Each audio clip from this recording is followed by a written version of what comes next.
Paglan, Yaglidu, Kanukukbin. Hello, how are you doing? I'm Siqaiyuk, and I'm reading from 1001 Nights.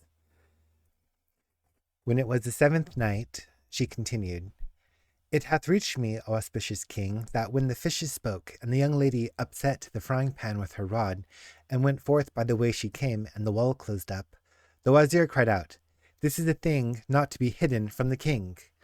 So he went and told him what had happened. Whereupon quoth the king, There is no help for it, but that I see this with mine own eyes.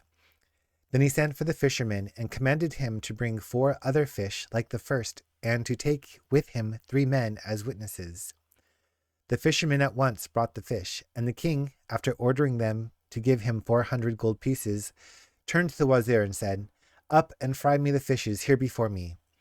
The minister replying, To hear is to obey, bade bring the frying pan, threw therein the cleansed fish, and set it over the fire, when lo, the wall clave asunder, and out burst a black slave, like a huge rock or remnant of the tribe Ad, bearing in hand a branch of a green tree.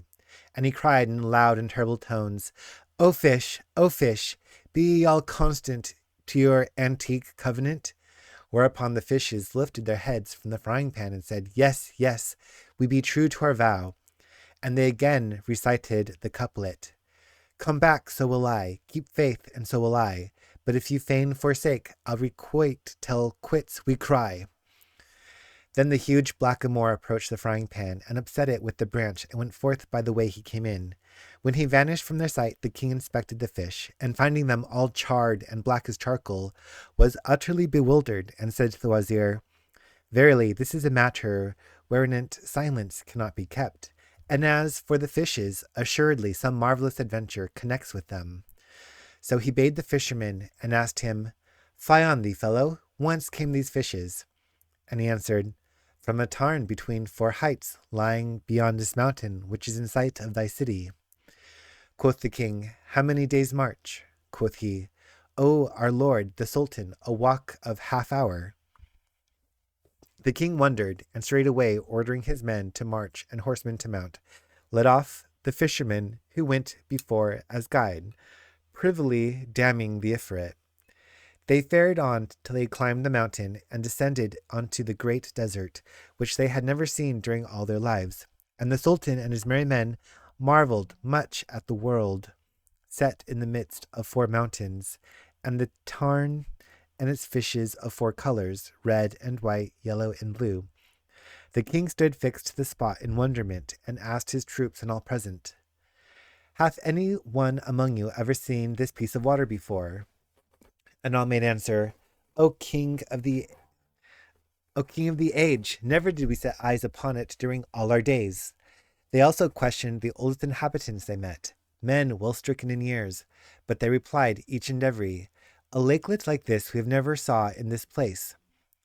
Thereupon quoth the king, By Allah, I will neither return to my capital nor sit upon the throne of my forebears till I learn the truth about this tarn and the fish therein.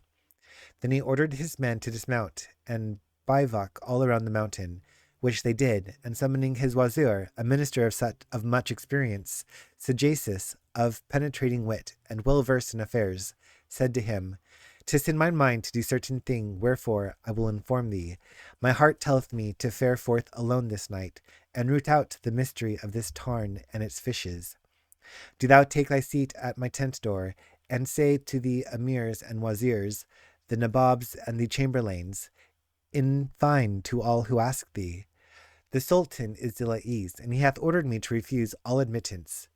And be careful thou let none know my design." And the wazir could not oppose him. Then the king changed his dress and ornaments, and slinging his sword over his shoulder, took a path which led up one of the mountains, and marched for the rest of the night till morning dawned.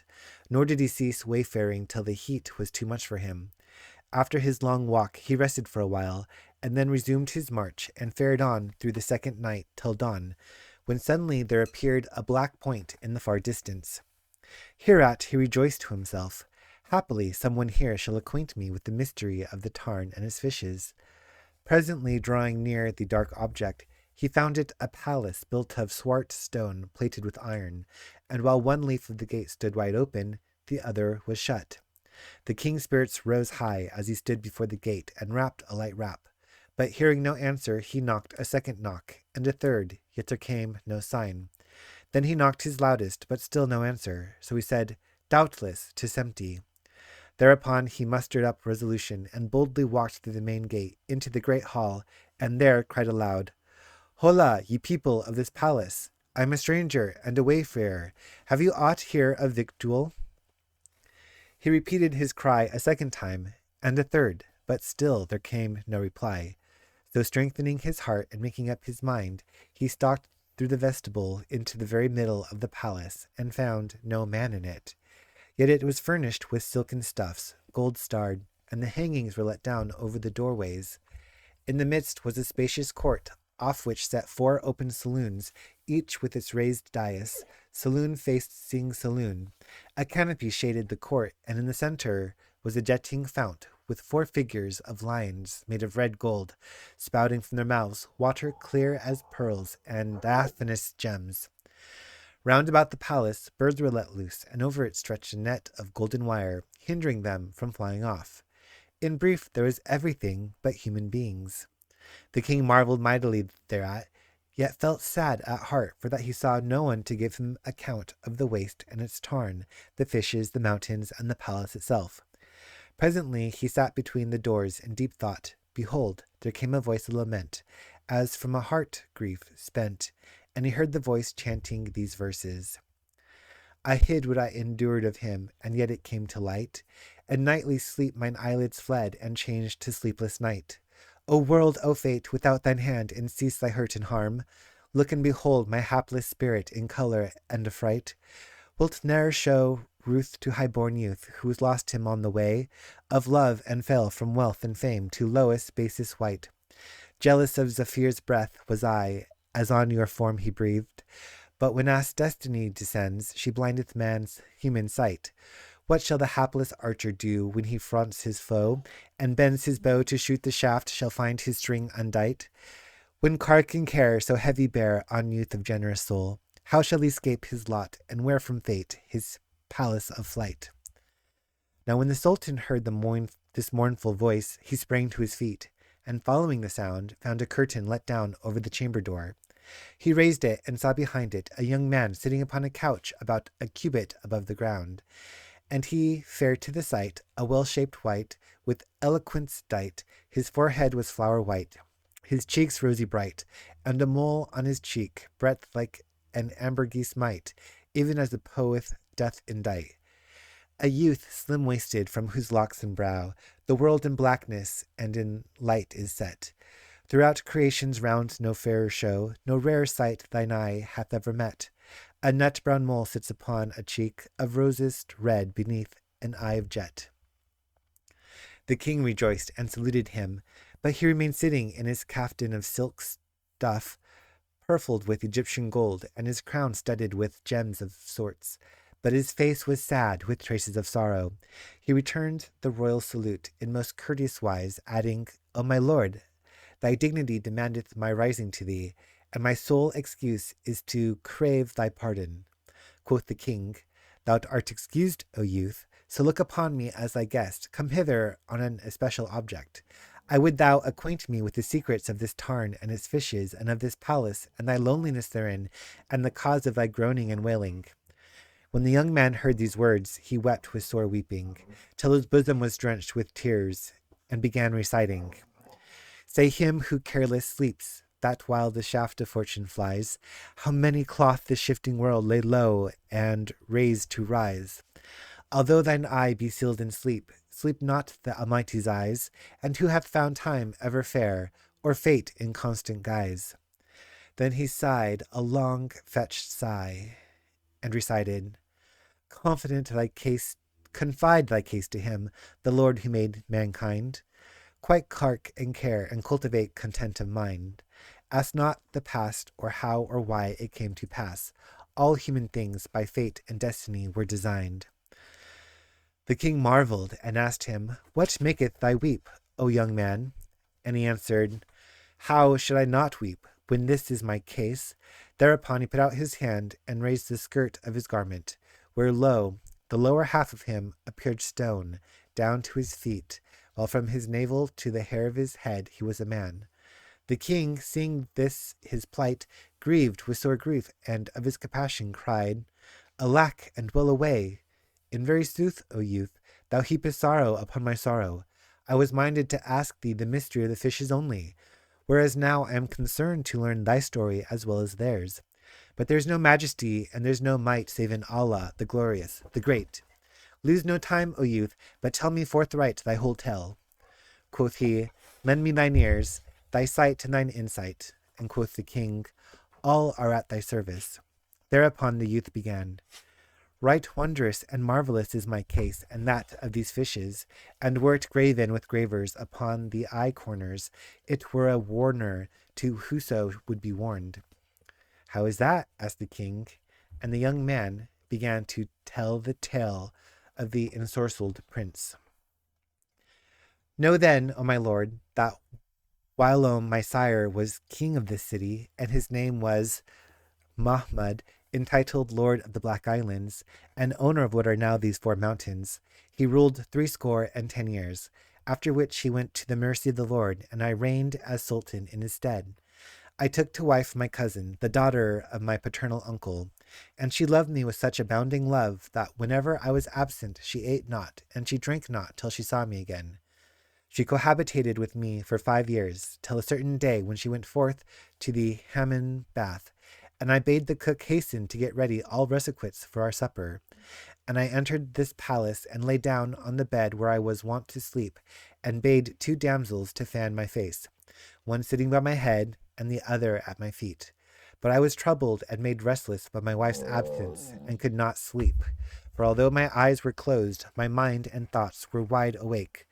Presently I heard the slave girl at my head say to her at my feet, O Masuda, how miserable is our master, and how wasted in his youth, and oh, the pity of his being so betrayed by our mistress, the accursed whore.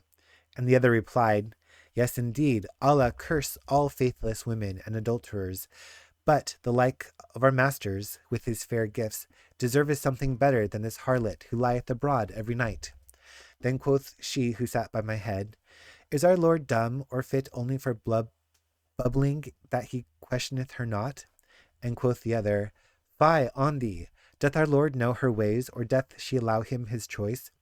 Nay, more, does she not drug every night the cup she giveth him to drink before sleep time, and put bhang into it? So he sleepeth, and wotteth not whither she goeth, nor what she doeth. But we know that after giving him the drugged wine, she donneth her richest raiment, and perfumeth herself, and then she fareth out from him to be away till break of day. Then she cometh to him, and burneth a pastile under his nose, and he waketh from his death-like sleep. When I heard the slave girl's words, the light became black before my sight, and I thought night would never fall. Presently the daughter of my uncle came from the baths, and they set the table for us, and we ate and sat together for fair half-hour, quaffing our wine, as was ever our wont. Then she called for the particular wine I used to drink before sleeping, and reached me the cup. But seeming to drink it according to my wont, I poured the contents into my bosom, and laying down, I let her hear that I was asleep. Then behold, she cried, Sleep out the night, and never wake again. By Allah, I loathe thee, and I loathe thy whole body, and my soul turneth in disgust from cohabitating with thee, and I see not the moment when Allah shall snatch away thy life. Then she rose and donned her fairest dress, and perfumed her person, and slung my sword over her shoulder, and opening the gates of the palace, went her ill way. I rose and followed her as she left the palace, and she threaded the streets until she came to the city gate, where she spoke words I understood not, and the padlocks dropped of themselves, as if broken, and the gate leaves opened.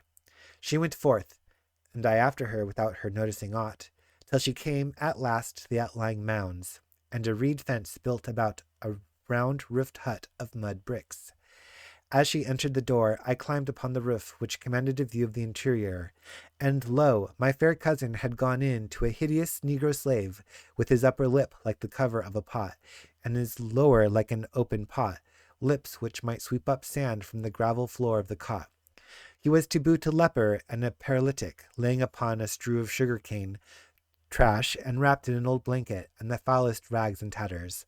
She kissed the earth before him, and he raised his head so as to see her and said, Woe to thee! What call hadst thou to stay away all this time? Here have been with me sundry of the black brethren, who drank their wine, and each had his young lady, and I was not content to drink because of thine absence. Then she, O my lord, my heart's love and coolth of my eyes, knowest thou not that I am married to my cousin, whose very look I loathe, and hate myself when in his company? And did I not fear for thy sake, I would not let a single sun arise before making his city a ruined heap, wherein raven should croak, and howlet hoot, and jackal and wolf harbour and lay. Nay, I had removed its very stones to the backside of Mount Calf. Rejoined the slaves, Thou liest, damn thee! Now I swear an oath by the valour and honour of blackamoor men, and deem not our manliness to be the poor manliness of white men. From today forth, if thou stay away till this hour, I will not keep company with thee, nor will I glue my body with thy body, and strum and belly bump dost play fast and loose with us. Thou cracked pot, that we may satisfy thy dirty lusts, stinkard, bitch, vilest of vile whites. When I heard his words, and saw with my own eyes what passed between these two wretches, the world waxed dark before my face, and my soul knew not in what place it was. But my wife humbly stood up, weeping before and wheedling the slave, and saying, O my beloved, and very fruit of my heart, there is none left to cheer me but thy dear self, and if thou cast me off, who shall take me in? O my beloved, O light of my eyes. And she ceased not weeping and abasing herself to him, until he deigned to be reconciled with her. Then she was right glad, and stood up and doffed her clothes, even to her prettiest petticoat trousers, and said, O my master, what hast thou here for thy handmaiden to eat? Uncover the basin. He grumbled, and thou shalt find at the bottom of the broiled bones of some rats we dined on. Pick at them, and then go to that slop pot where thou shalt find some leaving of beer, which thou mayest drink. So she ate and drank and washed her hands, and went and lay down by the side of the slave upon the cane trash, and stripping herself stark naked, she crept in with him under his foul coverlet and his rags and tatters. When I saw my wife, my cousin, the daughter of my uncle, do this deed, I clean lost my wits, and climbing down from the roof, I entered and took the sword which she had with her, and drew it, determined to cut down the twain. I first struck at the slave's neck, and thought that the death decree had fallen upon him. And Shahrazad perceived the dawn of day, and ceased to say her permitted say. If you made it this far, please like and subscribe as I continue to read 1001 Nights. Thank you.